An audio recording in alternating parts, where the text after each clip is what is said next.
Olá, falando sobre transtornos do humor, depressão e transtorno afetivo bipolar. Trata-se aqui de um vídeo instrutivo e de orientação, e que não substitui de forma alguma a consulta médica presencial com este profissional. Então, transtornos do humor são transtornos mentais muito importantes e de uma alta prevalência, ou seja, que tem uma porcentagem importante da população acometida, ou seja, portando esses transtornos. O importante é que tenhamos pleno entendimento do que se trata apenas estar triste, diferente de estar portando depressão, de ter momentos de alegria importante, diferente de portar transtorno afetivo bipolar. A depressão é um transtorno mental grave e que, além da tristeza, necessita de um conjunto de sintomas para compor esta doença. Nesse conjunto de sintomas precisam ter pelo menos 5, dos quais um deles seja esse humor depressivo ou o outro, diminuição do interesse ou prazer por atividades habituais. Quando se fala de interesse ou prazer, tendemos a pensar em atividades de festa, de comemoração. Não. Atividades prazerosas são aquelas, o prazer associado às atividades do dia a dia. Então, um dos sintomas precisa ser diminuição do interesse ou prazer pelas atividades cotidianas ou humor depressivo, uma tristeza sem uma causa pré-estabelecida, e precisa esses sintomas durarem pelo menos por 2 semanas associados a outros. Esses outros sintomas são alteração do apetite, que geralmente tende a ser redução do apetite. Apenas numa situação chamada de depressão atípica há um aumento importante do apetite. Há também alteração do sono. E geralmente é uma insônia terminal, ou seja, a pessoa acorda mais cedo do que habitualmente estava acostumado a acordar e não consegue mais pegar no sono. Além de alteração do sono, do apetite, há também alteração das capacidades cognitivas, ou seja, das capacidades mentais superiores, do pensamento, da atenção, da concentração, da capacidade de aprendizado, que tendem a estar prejudicadas com a pessoa tendo dificuldade para obter e usar novos conhecimentos. Além dessa alteração, tem também sintomas físicos, como cefaleia, que é dor de cabeça, dores no corpo, uma sensação desconfortável física, em que alguns chegam a relatar que quando acorda, tem até dificuldade de levantar a cabeça do travesseiro. Outros sintomas também importantes são pensamentos recorrentes de morte. Não significa que necessariamente a pessoa queira suicidar, mas que fica passando pela cabeça dela que ter uma vida tão ruim seria melhor morrer. Ou para pessoas muito religiosas, algumas senhoras costumam dizer: estou orando para Deus me levar, porque viver desse jeito é muito pior do que estar morto. A baixa estima. A baixa estima é uma sensação muito importante em que a pessoa passa a entender e a achar que é incapaz para tudo, não tem condições de resolver os seus problemas e que é uma pessoa inútil, mesmo que familiares e pessoas próximas tentem, expliquem e queiram convencer do contrário. Nesta fase é muito importante fazer a observação para a família. Geralmente as pessoas próximas do portador de depressão tendem a dizer: vai, tem energia, esforce, que você consegue sair dessa. Isso, na maioria das vezes, não é verdadeiro e ainda deixa o portador ainda com mais dificuldade de reação, porque ele sente-se incapaz de fazer aquilo que as outras pessoas não profissionais estão recomendando. Seria, por comparação, como ter um parente que está com a pressão arterial exageradamente alta, tipo 200 por 160 milímetros de mercúrio, e dizer para ela: você é forte, você é capaz, abaixe a sua pressão. Isso não é possível sem o uso de medicação. Da mesma forma que o portador de depressão grave não consegue, pelo seu esforço próprio, diminuir a sua depressão ou resolver o seu problema. Outros sintomas também, apesar desses ser os principais, podem estar presentes, como fadiga, sensação de perda de energia e outras.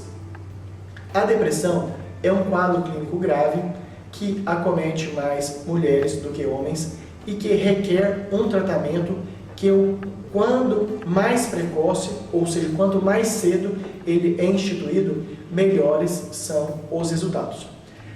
Os casos de depressão leve, geralmente eles podem ser tratados apenas com psicoterapia, sem necessidade do uso de medicação. Para os casos de depressão moderada e grave, necessariamente há a indicação do tratamento medicamentoso, que é um tratamento diferente de outras especialidades médicas, em que os resultados não aparecem de maneira imediata. Geralmente, os efeitos da medicação antidepressiva, eles iniciam depois de 1 a 2 semanas de uso. E, infelizmente, faz parte dessa classe de medicações que, além de não fazerem um efeito imediato, o indivíduo pode ter uma piora inicial do tratamento, com náuseas, que é vontade de vomitar, dor de cabeça, vômito, desconforto físico. Então, portadores de depressão têm tratamento medicamentoso, mas é um tratamento que não tem efeito imediato e o paciente precisa estar esclarecido dessa situação, porque logicamente o seu desejo é da melhora imediata. Assim como está com alguma dor, e ao tomar o analgésico, essa dor resolve em minutos ou no máximo 1 hora.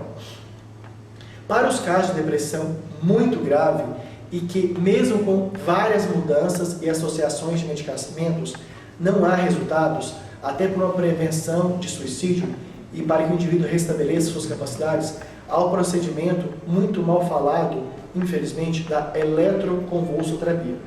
A eletroconvulsoterapia é um procedimento que atualmente é feito em centro cirúrgico com assistência, além do médico psiquiatra, também do médico anestesista, em que, sob efeito de anestesia, provoca-se uma convulsão no indivíduo com estímulos cerebrais elétricos, mas que o indivíduo vai ter apenas a convulsão eletroencefalográfica, sem os movimentos físicos da convulsão, que costuma ter um resultado muito importante.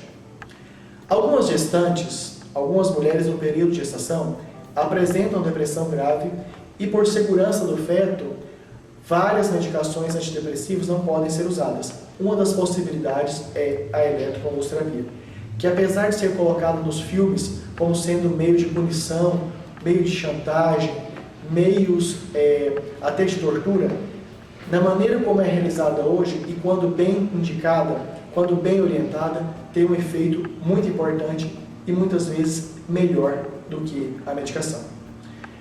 Na depressão, sempre é importante associar ao tratamento medicamentoso o tratamento psicoterápico, com psicoterapeuta, psicólogo.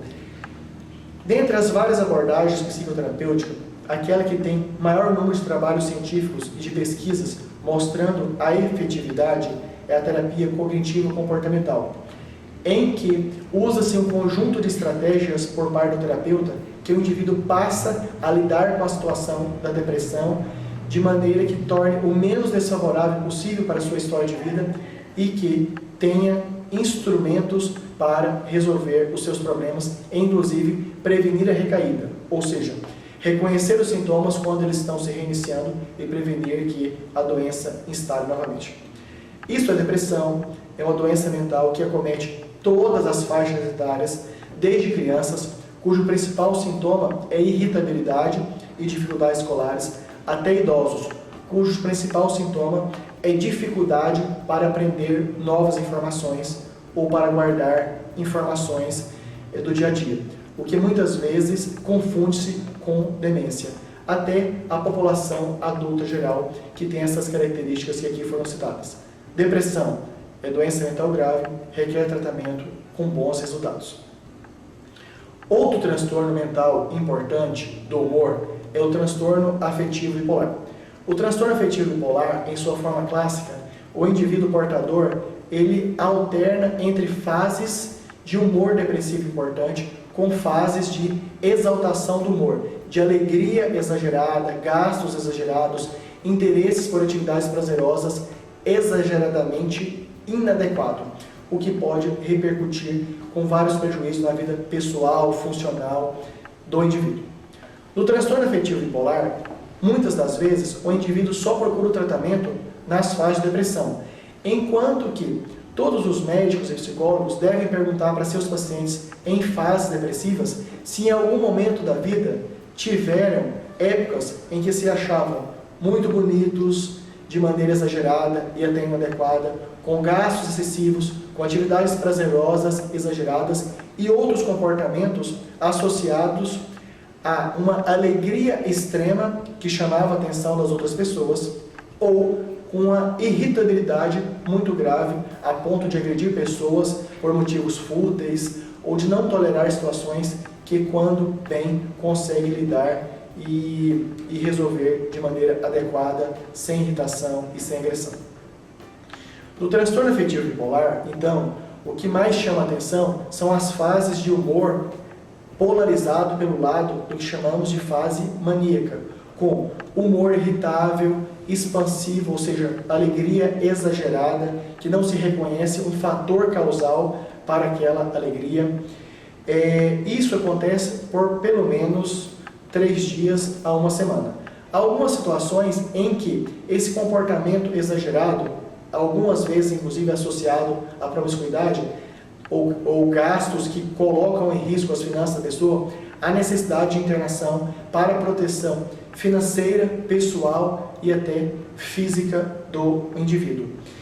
Esta grandiosidade é manifestada muitas vezes até com sintoma psicótico, ou seja, de perda de contato com a realidade, do indivíduo achar que tem poderes especiais, capacidades supremas que outros não conseguem ter, até estar mais falante, falando muito de assuntos variados, muitas vezes sem conseguir concluir um assunto para reiniciar outro, e algumas vezes nem consegue deixar que a outra pessoa também fale, ou seja, é a situação chamada pressão de discurso, em que só ele consegue falar e não consegue ter nenhuma interrupção para que se estabeleça o diálogo. Pensamentos acelerados. Isso é fácil de perceber quando o indivíduo está na fase de aceleração de mania, em que passa-se de um assunto para o outro sem ter conclusão de nenhum, de maneira inclusive que nem possa associá-los. Por quê? Por causa da distração aumentada, qualquer estímulo ambiental percebido, ele já muda de assunto e com outro pequeno estímulo, ele muda de assunto novamente, sem que nenhum esteja esclarecido para o interlocutor, para quem está ouvindo. Nesse caso também, existe um risco muito aumentado da pessoa se expor sexualmente, tendo vários parceiros, e depois disso contrair doença sexualmente transmissível ou gastos excessivos, a ponto de ter o seu nome depois incluso no serviço de proteção ao crédito. Essa doença mental grave, e que precisa chamar a atenção, que além da fase de exaltação do humor, pode ter também fase de irritabilidade, agressividade sem causa importante, é um transtorno mental que tem tratamento. Tem tratamento principalmente com uma substância chamada carbonato de lítio, que tem aproximadamente 55, 60 anos, que é uma medicação barata, inclusive disponível na rede pública e que tem resultados excelentes. Atualmente, além da abordagem medicamentosa com carbonato de lítio, existem outras estratégias medicamentosas, como é o caso da risperidona, que é um antipsicótico, anticonvulsivantes como a lamotrigina, o ácido valproico e outras medicações que também são usadas. O transtorno afetivo bipolar, nas suas situações mais graves, também pode ser tratado com a eletroconvulsoterapia, que é o procedimento em que, sob anestesia, o indivíduo recebe estímulos cerebrais que causam a convulsão eletroencefalográfica sem os movimentos físicos. O transtorno afetivo bipolar, então, é outro transtorno do humor grave e que pode receber tratamento e o indivíduo ter uma vida pessoal, social e funcional plena. Portanto, diante desses sintomas pessoais ou conhecendo alguém da família ou não que tem esses sintomas, é importante levar para uma avaliação médico-psiquiátrica. E que, em tendo a necessidade de tratamento, além das medicações, se associa psicoterapia e outras abordagens com a finalidade do indivíduo ter uma vida funcional plena, mesmo portando a doença. Porque mesmo depois que desaparecem os sintomas, o tratamento medicamentoso e psicoterápico deve ser mantido no chamado tratamento de manutenção com finalidade de prevenção de recaída, ou seja, prevenir que os sintomas se reinstalem. Depressão e transtorno afetivo bipolar são duas doenças mentais graves, mas que podem ter tratamento efetivo e o indivíduo, quando adere ao tratamento, quando aceita o tratamento, ter uma vida absolutamente normal e funcional. Muito obrigado.